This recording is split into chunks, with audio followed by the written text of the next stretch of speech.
जय हिंद दोस्तों। कंप्यूटर ई पाठशाला की एचपीजी के सीरीज में आपका स्वागत है। पिछली क्लास में हम सिरमौर जिले के बारे में पढ़ रहे थे। इस क्लास में हम कुछ और फैक्ट के बारे में पढ़ेंगे जिससे आपके एग्जाम में पूछा जाता है।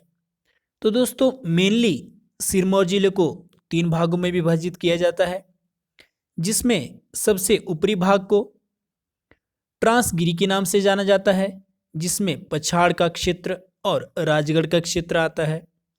मध्य वाला जो क्षेत्र है उसको सिसगिरी के नाम से जाना जाता है, जिसमें नाहन, रेणुका और सिलाई का क्षेत्र आता है। अंतिम जो भाग है उसको क्यारदादोन वैली प्लेन्स के नाम से जाना जाता है, यानी वो एरिया जो कि आपका प्लेन है उसमें आपका पोंटा साहिब और कामरू घाटी आती है।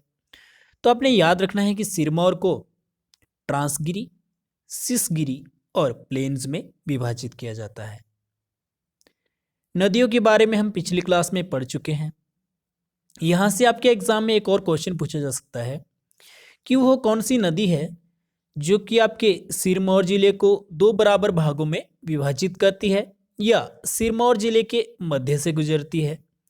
तो दोस्तों यमुना की सहायक नदी गिरी नदी है, जो कि सिरमौर को 2 बराबर भागों में विभाजित करती है, जिसमें जो एक भाग है उसमें आपका पछाड़, नाहन और पोंटा साहिब का क्षेत्र आता है और दूसरे भाग में राजगढ़, रेणुका और कामरू घाटी, सिलाई क्षेत्र आता है। इसके अलावा हम राजा शमशेर प्रकाश के बारे में पढ़ लेते हैं। राजा शमशेर प्रकाश जो कि सिरमौर के प्रसिद्ध राजा हैं, ये शिव मंदिर के लिए जाने जाते हैं क्योंकि इन्होंने शिव मंदिर का निर्माण किया और इसके साथ इन्होंने रानी बाग की स्थापना की। इनकी रानी की मृत्यु होने के बाद उनकी याद में इन्होंने रानी बाग की स्थापना की और एक फॉरेस्ट डिपार्टमेंट की भी इन्होंने स्थापना की थी राजा शमशेर प्रकाश जी ने। तो दोस्तों आपने याद रखना है राजा शमशेर प्रकाश जी ने शिव मंदिर, रानी बाग और फॉरेस्ट डिपार्टमेंट की स्थापना की थी। इसके अलावा शमशेर प्रकाश जी ने एक आर्मी की भी स्थापना की थी, सेना की भी स्थापना की थी। उस सेना का नाम था सत्यकाड़, सत्य का पहाड़। तो शमशेर प्रकाश ने कौन सी सेना की स्थापना की थी? सत्य का पहाड़। ये भी आपने याद रखना है।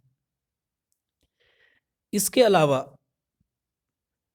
प्रजामंडल सिरमौर के बारे में हम पढ़ लेते हैं कि इसकी स्थापना कब हुई। तो सिरमौर प्रजामंडल की स्थापना 1935-36 के बीच में हुई थी और इसके अध्यक्ष कौन थे? चौधरी शेरजंग।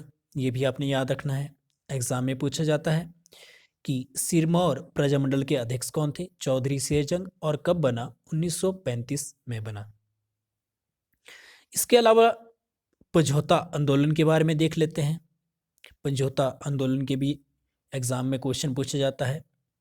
तो दोस्तों पझौता आंदोलन जो कि शुरू हुआ था सिरमौर में 1942 से लेकर ये 1943 तक ये चला था।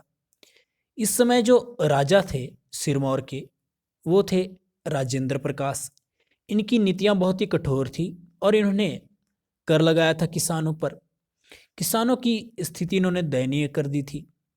अत्यधिक कर के कारण इनकी फसलें कम रेट पर बिकती थी और इनके ऊपर अधिक बोझ पड़ गया था, जिसके कारण इन्होंने किसान सभा का गठन किया 1942 में तपरोली में और ये अपनी मांग को रखने के लिए राजा के पास गए, लेकिन राजा ने इनकी मांग को स्वीकार नहीं किया और इनको बंदी बना लिया। 11 जून 1943 को जमनाराम शहीद हो गए और हर वर्ष हिमाचल में 11 जून को पझौता दिवस 11 जून को मनाया जाता है। तो दोस्तों ये था पझौता मूवमेंट जो कि बहुत ही फेमस है सिरमौर का, यहाँ से क्वेश्चन पूछा जाता है। तो दोस्तों ये था हमारा आज का वीडियो आपको कैसा लगा? वीडियो को लाइक कीजिए और शेयर कीजिए। जय हिंद दोस्तों।